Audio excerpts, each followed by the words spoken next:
नमस्कार दोस्तों, कैसे हैं आप सब लोग। स्वागत है आपका अपने YouTube चैनल पर। दोस्तों, पिछले कई दिनों से बहुत सारे कैंडिडेट्स की क्वेरी आई है CGPDTM एग्ज़ाम को लेकर के। बहुत सारे बिगिनर्स हैं, कुछ पहली बार एग्ज़ाम में अपीयर होने जा रहे हैं, फर्स्ट टाइम एग्ज़ाम देने जा रहे हैं, और कुछ ऐसे कैंडिडेट्स हैं जो कि ऑलरेडी पहली लास्ट टाइम पे जो एग्ज़ाम हुआ था वो ऑलरेडी दे चुके हैं बट सक्सेसफुल नहीं हुए। और कुछ ऐसे कैंडिडेट्स हैं जो फर्स्ट टाइम इस एग्ज़ाम को देंगे। एग्ज़ाम जब भी आएगा वो फर्स्ट टाइम अपीयर होंगे, तो वो इस एग्ज़ाम के बारे में जो भी कैंडिडेट्स जानना चाहते हैं उन सब के लिए, जो बिगिनर्स हैं, बहुत यूज़फुल वीडियो रहने वाला है। एक चीज़ तो आप ध्यान रख लीजिए दोस्तों, ग्रुप ए का जॉब है गेस्टेड ऑफिसर। ग्रुप ए का जॉब है, सैलरी है 1 lakh plus per month. Salary है 1 लाख प्लस पर मंथ। ध्यान से सुन लीजिए, सैलरी है 1 लाख प्लस पर मंथ। ये महीने की सैलरी है आपकी, और ये बहुत अच्छा और बहुत ही रेपुटेड जॉब है। इस वीडियो में हम आपको CGPDTM एग्ज़ाम के बारे में A to Z पूरी चीज़ हम आपको डिटेल में बताएंगे। जो पहली बार इस एग्ज़ाम को देने जा रहे हैं उनके लिए दोस्तों ये बहुत यूज़फुल रहने वाला है, इसलिए पूरा वीडियो देखिएगा, बहुत सारी इन्फॉर्मेशन आपको मिलेगी।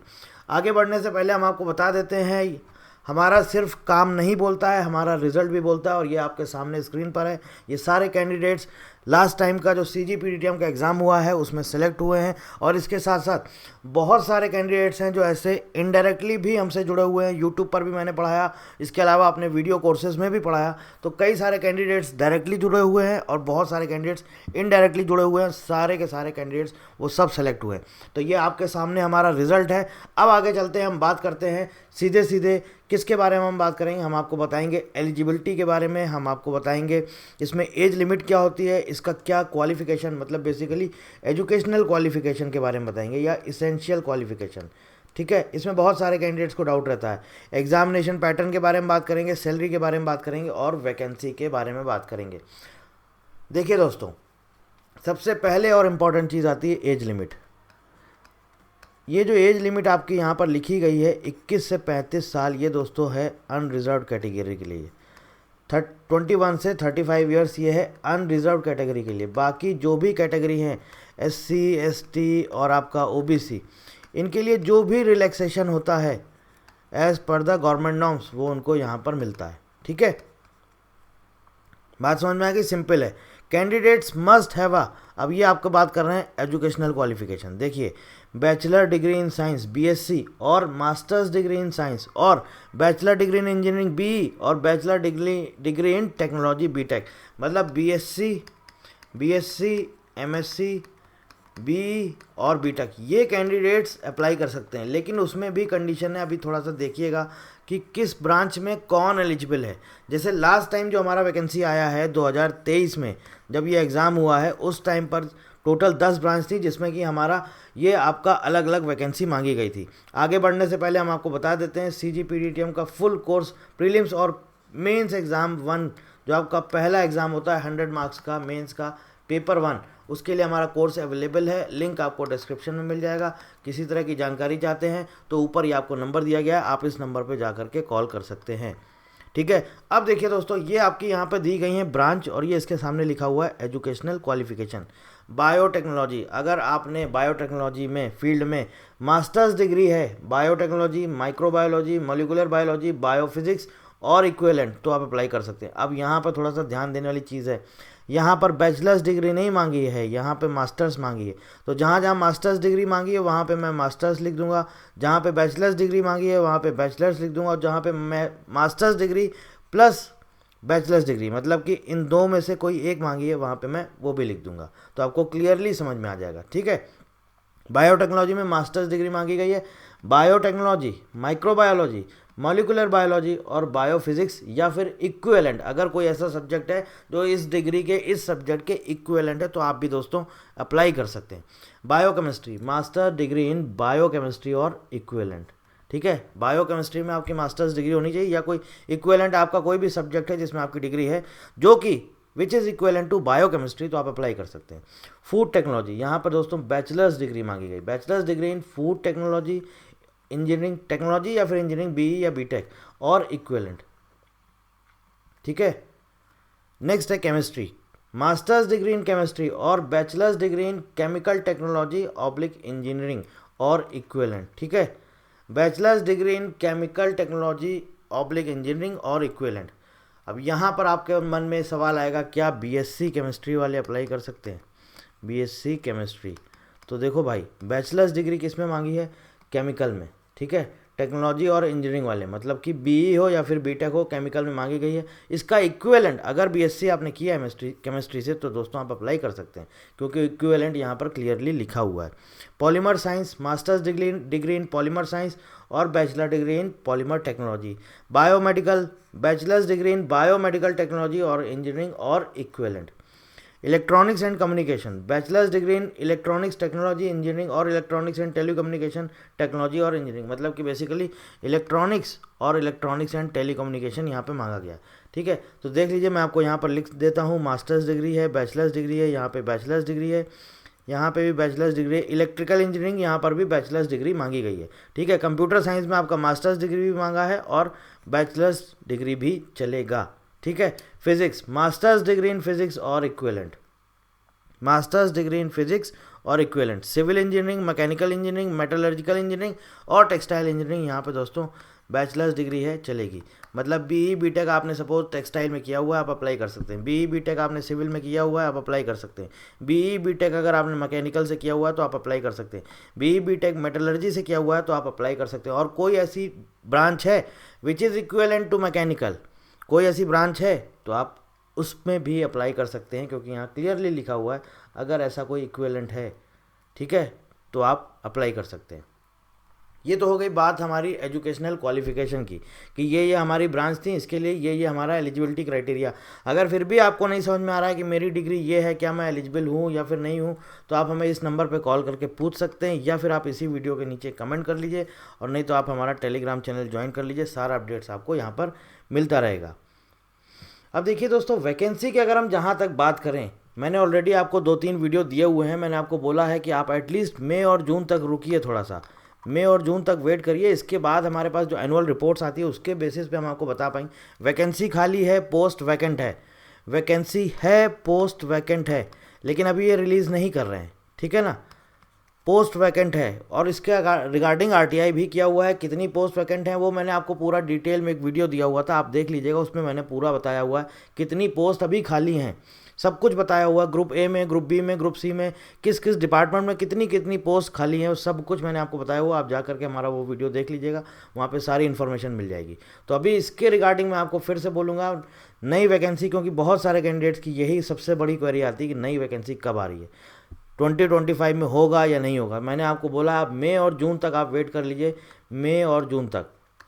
इसके बाद मैं आपको एक कंफर्म आपको बता पाऊंगा कि वैकेंसी आने वाली या फिर नहीं आने वाली। बस आप मई और जून तक वेट कर लीजिए, ठीक है। अब ये लास्ट टाइम पे जो वैकेंसी आई थी उसका ये पूरा आपके सामने डेटा है, आप देख सकते हैं।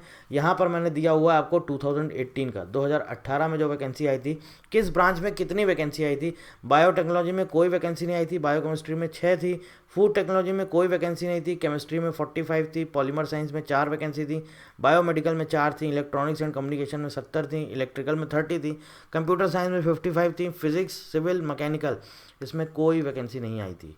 मेटलर्जिकल में आपकी 6 वैकेंसी आई थी, टेक्सटाइल में आपकी कोई वैकेंसी नहीं आई थी। टोटल वैकेंसी आई थी 220, लेकिन 2023 में जो वैकेंसी आई हैं वो टोटल आई हैं 553, 553, जिसमें सबसे ज़्यादा आई थी दोस्तों इलेक्ट्रॉनिक्स एंड कम्युनिकेशन में 108, 108 पोस्ट इतनी आई थी आपकी इलेक्ट्रॉनिक्स एंड कम्युनिकेशन में। इसके अलावा बायोमेडिकल इंजीनियरिंग में देखिए 53 पोस्ट, केमिस्ट्री में 56 पोस्ट, बायोटेक्नोलॉजी में 50 पोस्ट, 63 आपका कंप्यूटर साइंस में, CS एंड IT में आपका 63 वैकेंसी, CS एंड IT में, ठीक है। इसके अलावा 99 आप देखिए मैकेनिकल में, ME मैकेनिकल में 99 वैकेंसीज। तो आप देख सकते हैं पूरा वैकेंसी का पूरा डेटा है जो मैंने आपसे यहाँ पर शेयर किया हुआ है। अभी जो इस बार का डेटा आएगा ये मैंने आपको ऑलरेडी बोला है, आपको बस हार्डली 2 से 3 महीने वेट करना है। मई और जून तक हम आपको एग्जैक्ट एक्यूरेट इन्फॉर्मेशन प्रोवाइड करा देंगे कि ये वैकेंसी कब तक आने की उम्मीद है, आएगी या फिर नहीं आएगी, ठीक है। अब बात करते हैं दोस्तों सैलरी की, आखिर इसमें सैलरी कितनी मिलती है। तो अगर आपने देखा होगा दोस्तों, ग्रुप ए गेस्टेड ऑफिसर की पोस्ट है, बेसिक पे दोस्तों हमारा है 56,100, सेंट्रल गवर्नमेंट की जॉब है, बेसिक पे है 56,100 बेसिक पे है, 56,100। डियरनेस अलाउंस आप सबको पता है बढ़ चुका है, कितना हो चुका है। सेंट्रल गवर्नमेंट एम्प्लॉयज़ का 53%, आप इसका 53% करेंगे 29,733 आपका डीए आएगा। HRA house rent allowances 30% of basic पे, ये डिपेंड करता है किस सिटी में आपकी पोस्टिंग है, ठीक है।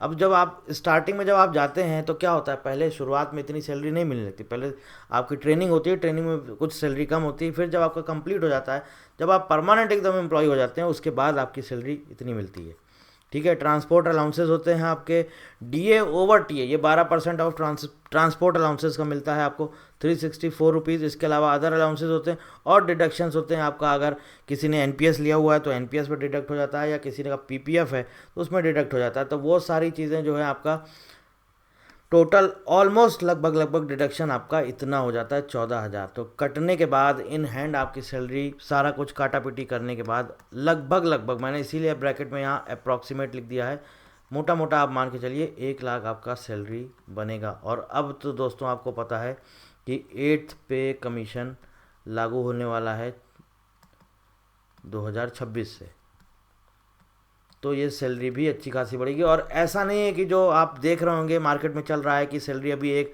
तो 8th पे कमीशन में डबल हो जाएगी, 2 लाख हो जाएगी, 3 लाख हो जाएगी, नहीं, ये सब गलत है, इतना नहीं बढ़ेगी। लेकिन हाँ, कुछ सैलरी ज़रूर बढ़ेगी, एटलीस्ट मोटा मोटा आप मान के चलिए 28 से लेकर के 35% तक इतना सैलरी आपका बढ़ जाएगा। ये आपका 8th पे कमीशन में जो सैलरी बढ़ेगा वो दोस्तों आपका इतना सैलरी बढ़ेगा ओवरऑल आपका सैलरी का। बाकी जो ये इन्फॉर्मेशन आ रही है कि दुगनी हो जाएगी, 3 गुनी हो जाएगी, ऐसा कुछ नहीं होने वाला, इतना नहीं। गवर्नमेंट जो है बेवकूफ़ है कि आपको 8th पे कमीशन आया, 1 लाख आपकी सैलरी इन हैंड, आपको बोली नहीं भैया तुम बहुत कम पैसा मिल रहा, हम तुम्हें 3 लाख दे देते हैं, ऐसा नहीं होने वाला है।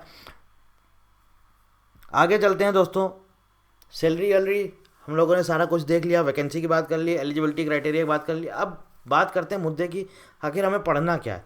ये सब तो जो पीछे का था वो सब तो चलो ठीक है, ज़रूरी था, लेकिन जो सबसे ज़्यादा ज़रूरी वो क्या है, वो है दोस्तों एग्ज़ामिनेशन पैटर्न।